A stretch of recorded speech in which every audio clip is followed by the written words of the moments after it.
예수 이야기 신화인가 역사인가 이런 제목으로 오늘 잠시 우리가 생각해 보려고 하는데요. 제가 그냥 오늘은 짧게 이야기하고 여러분 자료집 38쪽부터 보면 제가 쓴 글에 지금 강의하는 근거들을 다 이야기하고 있기 때문에 그냥 그쪽 쭉 읽어보시면 여러분 다 이해할 수 있고, 저는 그냥 이 강의한 파워포인트 중심으로 한번 이야기해 보려고 합니다. 이 세상에 살았던 고대 인물들 중에 예수님이 정말로 역사적 인물입니다. 왜 그러냐면 예수님이 살았던 역사 기록이 고대 인물 중에 많기도 하고 또 가장 정확하기도 합니다. 근데 예수님이 실제로 역사 속에 하나님의 아들이 인간의 몸으로 역사 속에 들어오셨어요. 하나님의 아들이 아기 예수로 태어났는데 이것이 굉장히 역사적 상식이고 정확함에도 불구하고 잘못된 정보를 가진 사람들이 이걸 굉장히 업사이드 다운 뒤집어 버리게 되는 겁니다. 그래서 그럼 예수님이 얼마나 역사적 근거를 가진 사람인가, 여기에 대해서 우리가 한번 살펴보려고 하는데, 예수님이 역사적 인물이 아니라고 주장하는 사람들이 있습니다. 예수는 신하다라고 주장을 하는 사람들이 있는데요. 그러면 대표적인 사람이 어떤 사람이냐 하면 티모시 프리크하고 피터 겐디가 쓴 예수는 신하다라는 책입니다. 이 책이 2002년에 한국말로 번역돼서 지금까지 많은 사람에게 읽혀지고 있는데요. 이 책을 읽고 어떤 사람들은 기존 교회를 다니던 사람들도 청년들도 굉장히 감동을 받고, 예수님이 실제 인물이 아니라 고대 그리스, 이집트, 로마 신화에서 베껴온 인물이다, 이렇게 생각하는 경향이 있습니다. 그래서 예수는 신하다, 이 책의 주장이 뭐냐면 예수는 실제 인물이 아니라 좀 전에 말했듯이 로마, 그리스, 그리고 이집트 신화가 있는데 그 신화들에서 각 세계에서 유대식으로 각 세계에서 만들어서 쓴 것이 마태복음, 마가복음, 누가복음, 요한복음이고, 예수 이야기는 실제 인물의 이야기가 아니다, 이렇게 이야기하는 거죠. 그리고 그것들이 각 신비 종교들, 그 시대에 살았던 예수님이 태어나기 약 500년, 1000년, 1500년부터 쭉 내려왔던 어떤 종교들이나 신화나 신비 종교들의 그 내용들을 다 조합해서 예수 이야기를 만들었다, 이렇게 주장을 합니다. 그래서 과연 이런 것이 얼마나 영향이 있는가 할 때, 전에 2008년에 신의 길, 인간의 길 SBS 대기획에서 다큐멘터리가 만들어졌지 않습니까? 근데 여기에 이 프로그램을 제1부 예수는 신의 아들인가 라는 제목이 있었는데, 여기서 예수님은 실제 역사적 인물이 아닐 가능성이 많고 예수는 신화의 인물일 가능성이 훨씬 더 많다라고 주장을 했는데, 이런 프로그램을 만들게 된 배경이 뭐냐면 이 프로그램을 만든 PD가 모태신앙입니다. 모태신앙인데 왜 이걸 만들었냐라고 뉴스 엔조이와 인터뷰에서 밝힌 내용이 뭐냐면 자기가 예수는 신하다 그 책을 읽어보니까 정말로 예수님이 역사적 인물이 아니라 신화 속에 나오는 인물인데 지금 한국 기독교가 너무나 잘못 알고 있다. 자기가 이것을 올바르게 알려줘야 될 그런 의무감이 있어서 이런 다큐멘터 프로그램을 만들었다라고 이야기를 하는 겁니다. 그래서 실제로 그런 책들이 똑똑한 친구들이 읽고 프로그램을 만들거나 어떤 가르치는데 영향력을 끼치고 있다는 것이 이런 프로그램에서도 증명이 되고 있는 거죠. 그러면 여기에 나오는 내용이 어떤 내용인가 할 때 한 2분 정도만 우리가 영상으로 한번 만나보겠습니다. 모든 인간의 죄를 대신해 십자가에 못 박혀 죽은 뒤 부활한 신의 아들 예수. 그래서 그를 따르는 이들은 나약한 인간이 구원과 영생을 얻는 길은 오직 예수를 믿는 것밖에 다른 길이 없다고 믿는다. 그런데 우리가 익히 알고 있는 예수 이야기를 정면으로 반박하는 책이 있다.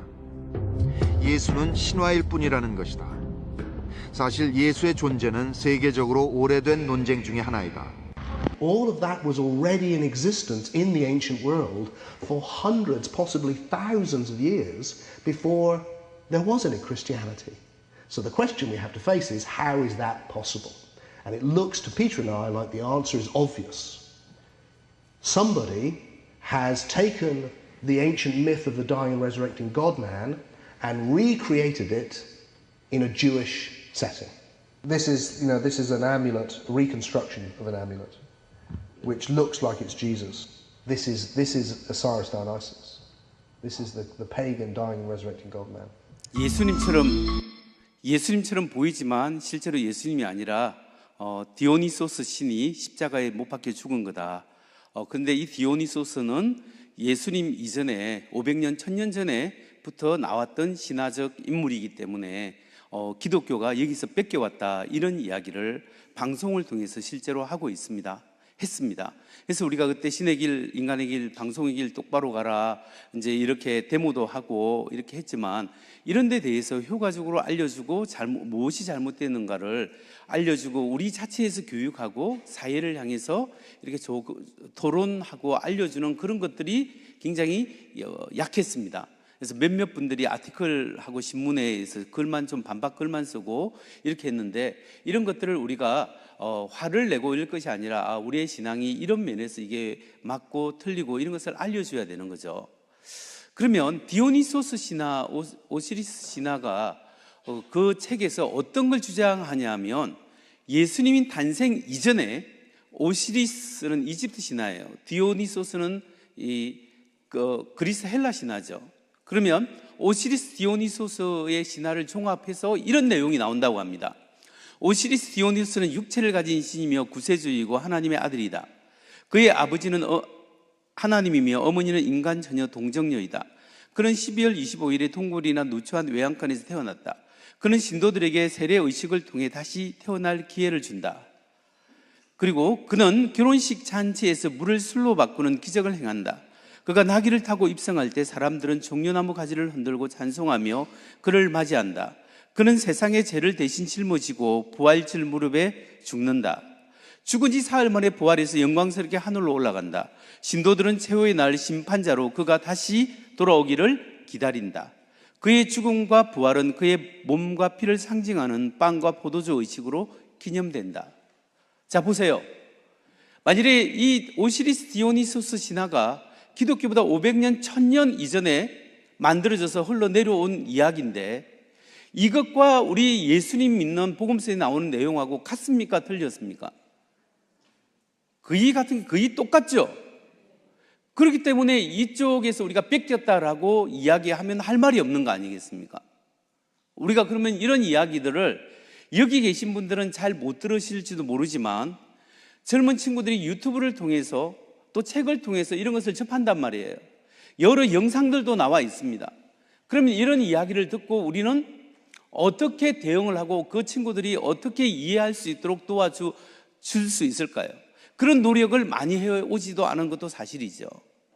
그래서 우리가 여기에 대한 교육이 실제 뭐가 사실인가에 대해서 알아야 한다는 거죠.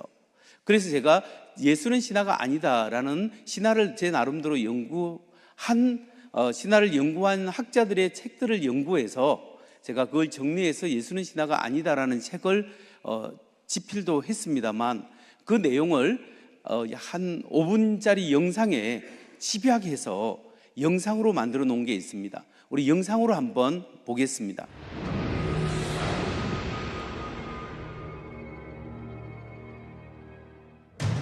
어떤 사람이 십자가에 매달려 있는 고대의 부적입니다. 마치 십자가에 못 박힌 예수의 모습 같지만 이것은 십자가에 못 박힌 디오니소스 신입니다. 한 노인이 아기에게 커다란 십자가를 전해주는 모습이 새겨진 대리석 석관입니다. 이 아기는 아기 예수를 떠올리게 하지만 디오니소스 신입니다. 티모시 프리크와 피터 겐디의 예수는 신화다.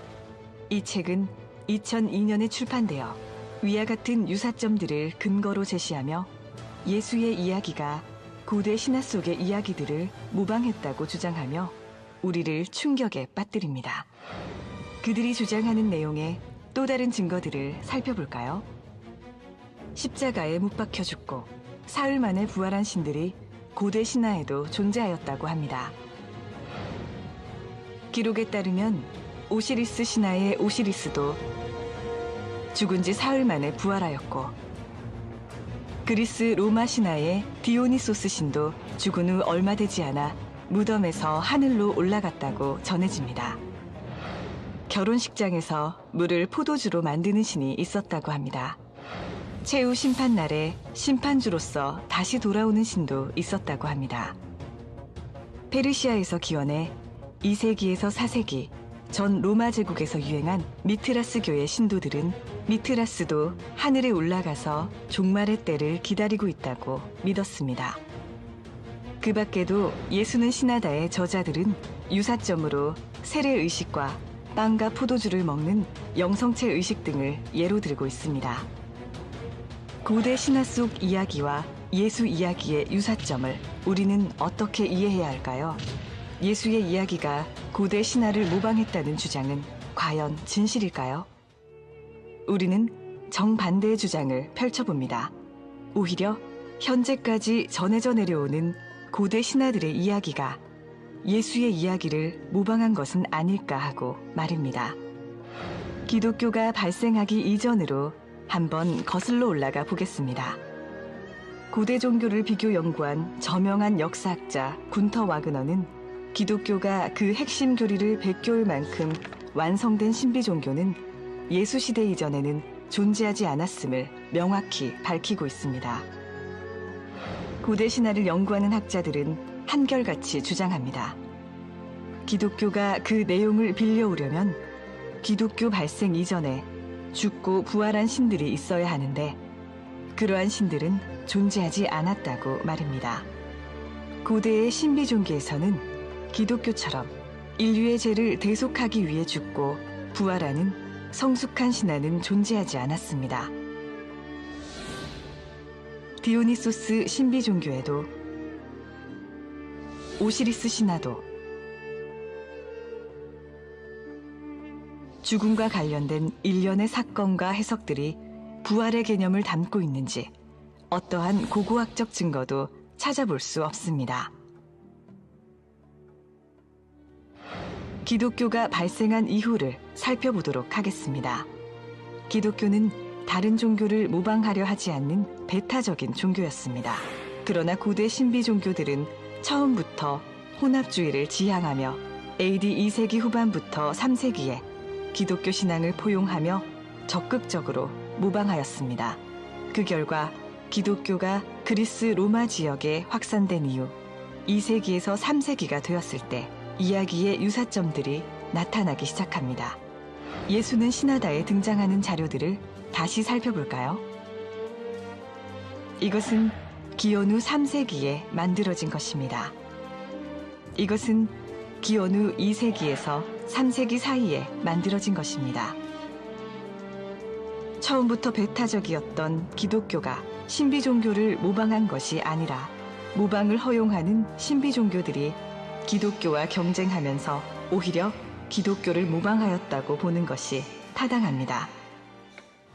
신화는 민족의 기원과 인류의 역사를 이해하는 데 도움이 되지만 역사적 사실로 받아들여지지는 않습니다. 언제 어디서 어떻게 그 신화가 발생했는지 목격자도 정확한 역사적 설명도 없습니다. 그러나 기독교는 처음부터 역사를 제시합니다. 예수가 언제 어디서 태어나고 무엇을 가르쳤고 어떻게 죽고 부활했는가에 대한 역사적 증언과 설명을 제시합니다. 기독교 이전에 기독교와 같은 교리를 가진 고대 신화는 단 하나도 없습니다. 예수 사건에 대한 초기의 기록들은 인류 역사상 가장 짧은 기간에 입에서 문서로 기록되어져 헤아릴 수 없는 수로 세상에 존재합니다. 예수 이야기는 신화가 아니라 실제 역사 이야기입니다.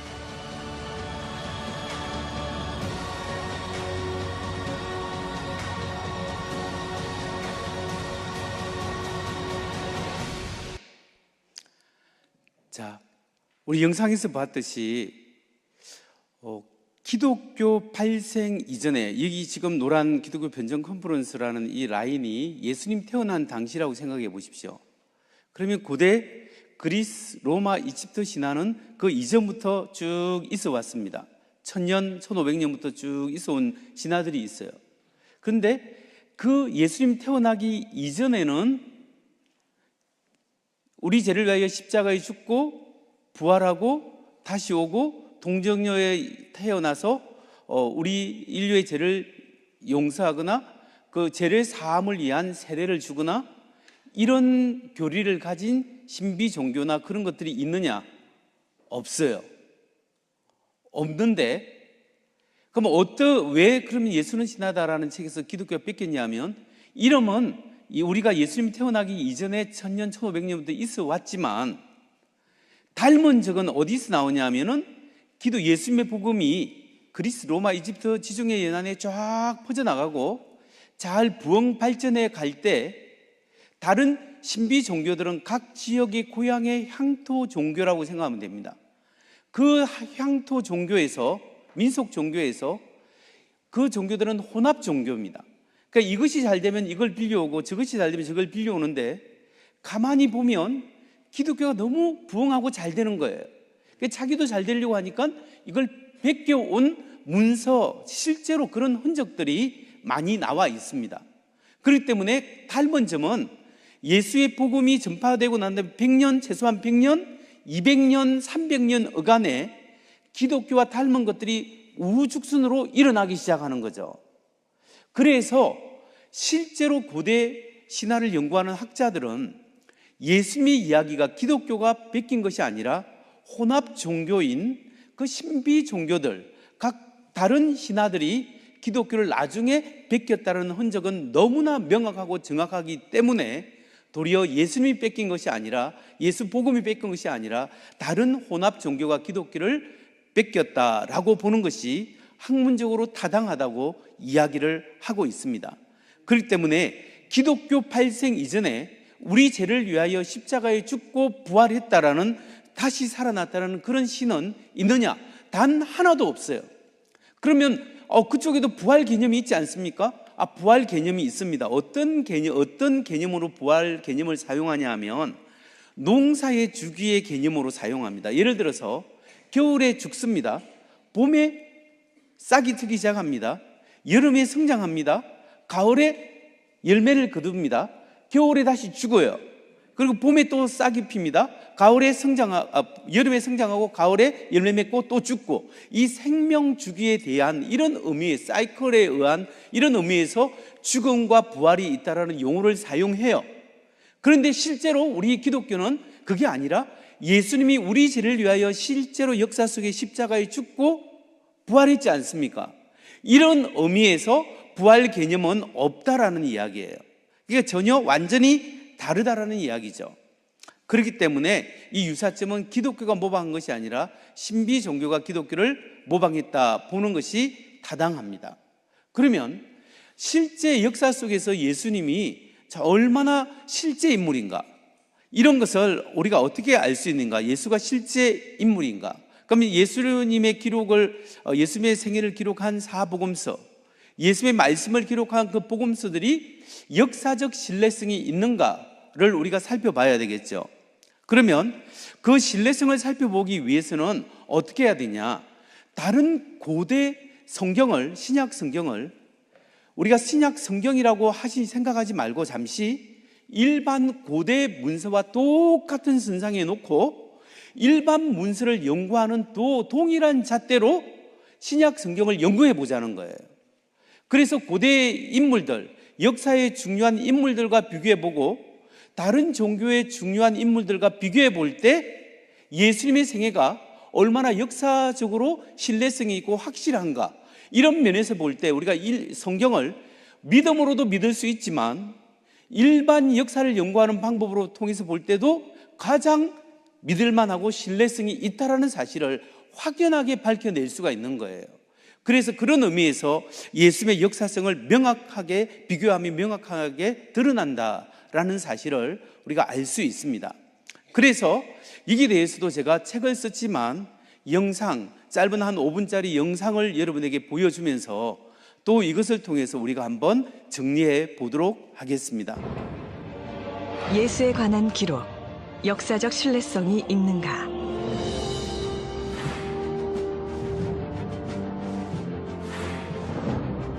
예수의 생애를 담고 있는 성서의 역사적 신뢰성에 대해 문제를 제기하는 사람들이 있습니다. 그렇다면 역사적 신뢰성은 어떤 기준으로 어떻게 뒷받침할 수 있을까요? 일반 역사의 신뢰성을 뒷받침할 수 있는 4가지의 기준이 있습니다. 이렇게 4가지의 기준으로 고대사와 예수의 역사 기록을 비교해 보겠습니다. 구전 전승기간이란 역사적 인물의 생애 혹은 가르침이 문서로 기록되기 전 입에서 입으로 전해진 기간을 말합니다.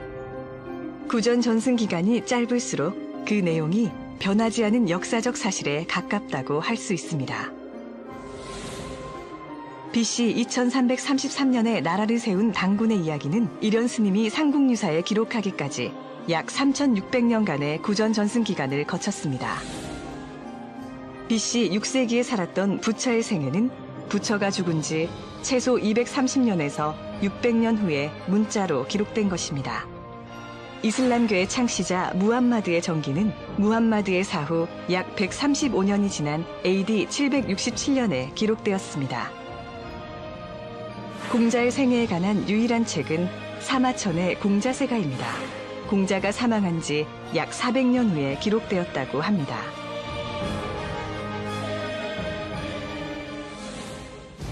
알렉산더 대왕의 기록은 그가 죽은 지 약 400년 후 아리안과 플루타크에 의해 쓰였습니다. 예수와 동시대에 살았던 로마 황제 티베리우스에 대한 기록의 구전 전승 기간은 얼마나 될까요? 황제에 관한 중요한 역사 기록들은 티베리우스 황제가 사망한 지 약 80년 후에 기록되었습니다. 당시 로마의 황제와 도저히 비교될 수 없는 이스라엘의 무명 청년 예수, 신약 성서에 나오는 예수의 생애와 가르침은 그가 죽은 후 약 30년에서 60년 사이, 그리고 예수에 관한 사도 바울의 가르침은 예수가 죽은 지 약 18년에서 35년 사이에 기록되었습니다. 고대 동서양의 역사적 인물에 대한 기록의 구전 전승 기간과 예수 이야기의 구전 전승 기간을 비교해보면 예수에 관한 역사적 기록이 가장 짧다는 것을 알 수 있습니다. 예수에 관한 기록은 구전 전승 기간이 짧은 만큼 높은 역사적 신뢰성을 지닌다고 할 수 있습니다. 원본과 필사본 사이의 시간 간격.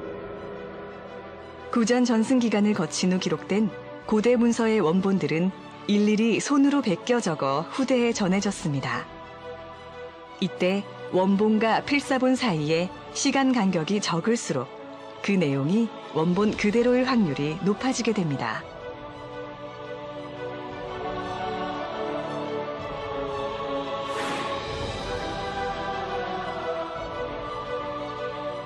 사본의 개수.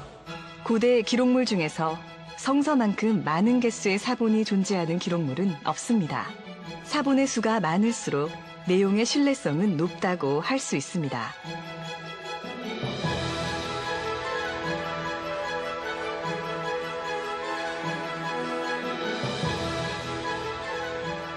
사본들 간 내용의 일치성. 신약 성서는 사본도 매우 많지만 사본들끼리 서로 비교했을 때 그 내용이 놀라울 만큼 일치한다는 것을 알 수 있습니다. 일반 역사의 신뢰성을 가늠하는 4가지 잣대로 살펴본 예수에 대한 기록의 신뢰성. 이 사실들이 말하고 있는 것은 무엇일까요? 예수는 이 세상에 살았던 역사적 인물 중에서 가장 확실한 역사적 신뢰성을 가졌다는 것입니다.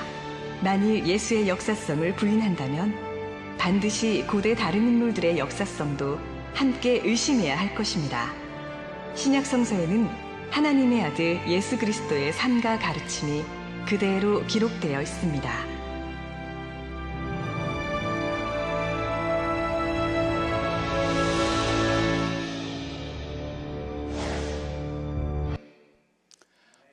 우리가 여기서 보듯이 고대 문서를 연구하는 방법으로 보면 구전이 굉장히 짧습니다. 짧은 기간에, 그리고 사본과 원본 간의 필사 기간도 짧고 또 훨씬 사본도 많기 때문에 서로 무엇이 틀렸는가 무엇이 맞는가를 비교 검토할 수가 있는 거죠. 근데 그렇게 비교 검토해 보면 사본 간의 일치성도 굉장히 뛰어난 거죠. 그런 의미에서 볼 때 예수님에 관한 기록은 너무나 정확한데 심지어 로마 황제보다 더 정확합니다. 예수님 당시 로마 황제가 누구였습니까? 타이베리우스 티베리우스 황제죠. 공교롭게도 티베리우스 황제에 관련된 역사 기록이 4가지예요. 예수님도 마태, 마가, 누가, 요한복음의 생애에 대해서 4가지라고 볼 수 있겠죠. 더 많지만 이렇게 비교해 본다면 티베리우스 황제가 살았다라고 하는 것은 아주 초기의 기록이 이름만 하나 살았다라고 기록만 있을 뿐입니다. 두 번째는 스토니우스하고 역사가 다른 역사가에 의해서 쓰여진 것은 티베리우스 황제가 죽고 난 다음에 약 80년에서 100년 이후에 적혀진 게 있습니다. 그 다음에 190년 이후에 적혀진 것이 디오카시우스에 의해서 써진 역사 기록이 4가지가 있죠. 근데 예수님은 마태, 마가, 누가, 요한 4가지 있지만 예수님 죽고 난 다음에 죽고 부활 후에 약 18년에서 30년 사이에 마태, 마가, 누가, 요한복음이 다 기록되었다면 무리가 없지. 30년에서 60년 사이에 기록되었다고 하면 별 무리가 없게 받아들이고 있습니다. 근데 이런 역사 기록을 볼 때 로마 황제보다 더 역사 기록이 정확할 뿐만 아니라 더 많은 역사 기록을 가지고 있습니다. 이렇게 볼 때 지금 미국의 트럼프 대통령하고 예를 들어서 우리 저 강원도 시골 산골의 어느 청년 회장하고 생애를 비교해 보거나 신문 기사를 비교해 보면 미국의 트럼프 대통령의 기사가 훨씬 더 많이 쏟아지죠. 시골 산골에 있는 청년 회장의 기사가 나올 리가 만무하지 않습니까? 많이.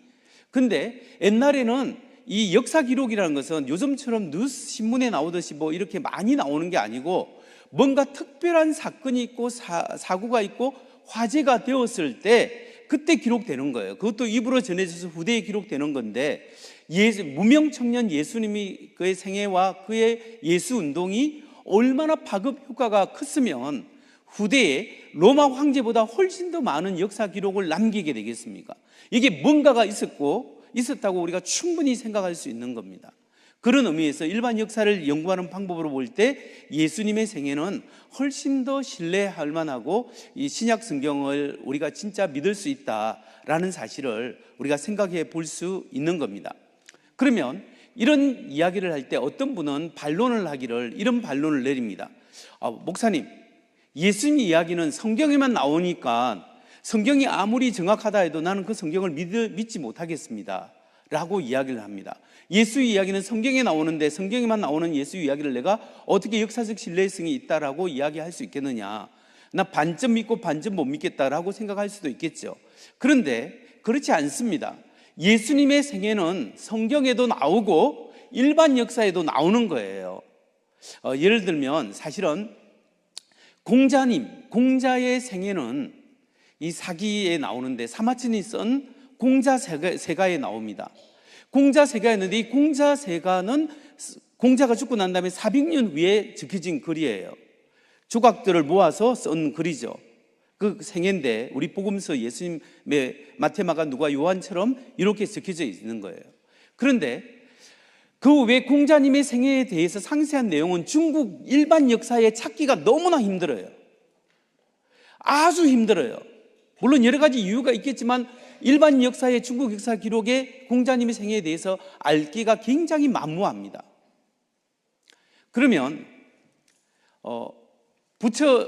스가모니 부처님의 역사 기록, 이 역사 기록은 부처가 죽은 다음에 230년에서 600년 사이에 부처의 생애가 기록되었기 때문에 이것도 또한 구전어로 전해졌기 때문에 일반 인도의 역사에 있어서 부처의 생애의 일반 역사를 찾기란 너무나 힘듭니다. 이것도 예수님처럼 이렇게 많이 나오는 게 아니에요. 그러면 마호멧, 무함마드, 이슬람의 창시자 무함마드 같은 경우는 어떻습니까? 쿠란에서 좀 무함마드의 이야기 나오고 그의 생애 하디스, 그의 생활 교본인 하디스에서 나오고 있습니다. 그런데 그 외에 일반 역사에서도 무함마드의 생애에 대해서 알기라는 것을 알려고 하면 굉장히 희박한 자료들밖에 없습니다. 그런데 예수님에 대한 일반 역사 자료는 너무나 풍부합니다.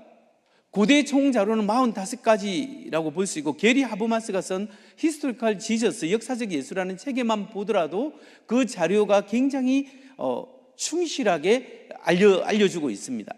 예수님의 생애, 가르친 십자가에 못 박힌 사건, 부활, 이런 여러 가지 내용에 대해서 고대 가지수로 치면은 129가지, 현재는 더 많은 가지수가 발견되었겠죠. 그런데 총 개수로는 그 129가지지만 책으로는 45개의 책 소스가 있습니다. 그 중에서 비기독교인, 크리스찬이 아니라 일반 역사가들이 쓴 책들은 17개의 자료가 나오는데, 17개 중에 예수의 생애에 대해서 자세하게 언급한 게 나오고, 그 중에 12개가 예수의 죽음에 대해서 기록하고 있고, 12개 중에 6개가 예수님의 신성, 하나님의 아들 되심에 대해서 일반 역사책에서도 기록하고 있습니다. 그렇다면 이런 일반 역사에 대해서 마이애미 대학교 야마우치라는 박사가 성경을 하나도 펼치지 않고 일반 역사만 가지고 예수의 생애를 정리해 놓은 게 있습니다. 그 내용을 제가 간단하게 요약해 왔는데, 예수는 유대인 선생이었다. 많은 사람들은 예수가 치유를 행하고 귀신을 쫓아내는 일을 했다고 믿고 있었다. 어떤 사람들은 그가 메시아라고 믿었다. 그는 유대 지도자들에 의해서 배척을 받았다. 디비라 지방 본디오 빌라데의 통치하에 십자가에 못 박혀 죽임을 당했다. 그 다음, 이 수치스러운 죽음에도 불구하고 그가 여전히 살아있다고 믿는 추종자들은 빠른 속도로 확산되어 AD 64년경에는 로마에서도 많은 사람들이 믿었다. 그리고 도시 외 시골 모든 부류의 사람들, 남자와 여자, 노예와 자유인들 모두가 그를 하나님으로 경배했다. 지금 이 이야기는 성경을 펼치지 않고 일반 역사책에 나오는 이야기를 소개한 내용이에요. 그럼 이 성경을 펼치지 않고도 일반 역사를 통해서 예수님에 대해서 줄거리를 우리가 충분히 알 수 있는 거죠.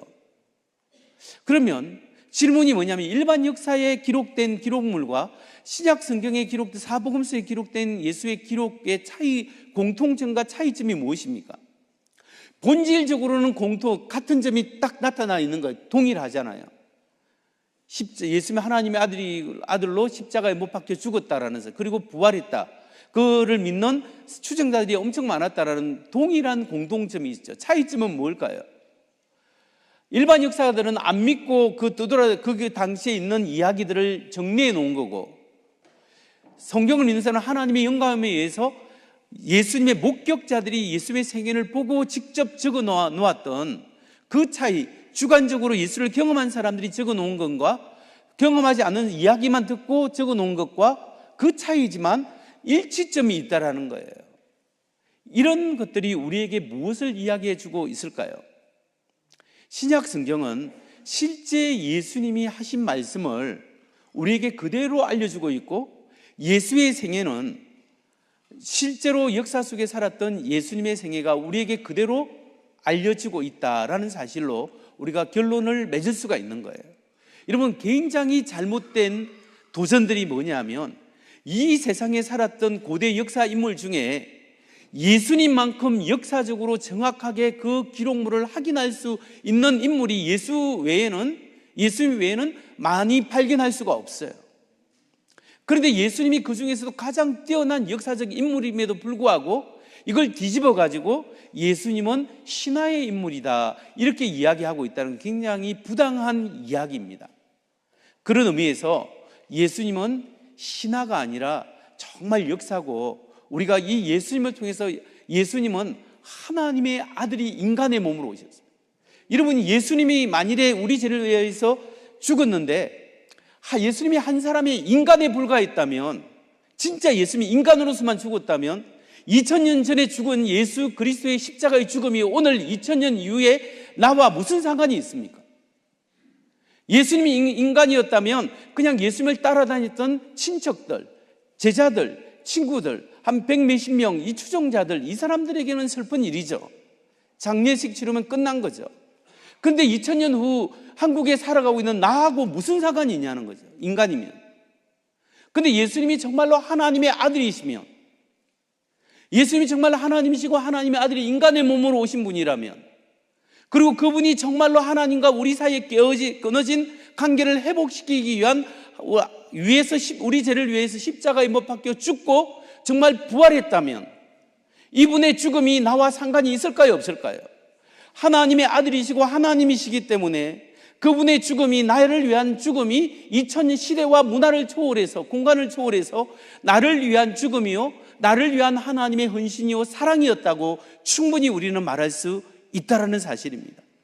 그렇기 때문에 예수님은 신화가 아니라 역사고, 그분은 정말 우리를 사랑하시고 하나님의 사랑의 나라로 삼위일체 하나님이 누리는 그 영광스러움에 우리를 초대하시고 그분의 십자가의 죽음과 부활을 통해서 이걸 확정해 주시고 오늘도 우리를 하나님의 사랑으로 초대하고 있다는 것을 우리가 다시 한번 믿고, 우리의 신앙을 믿지 않는 사람은 기독교의 신앙에 대해서 좀 적극적으로 알아보는 시간을 가지기 바랍니다. 그리고 믿는 사람들은 우리의 신앙을 확신을 가지고 우리가 다시 한번 하나님 나라를 위해서 헌신하는 시간들이 되기를 간절히 소망합니다. 감사합니다.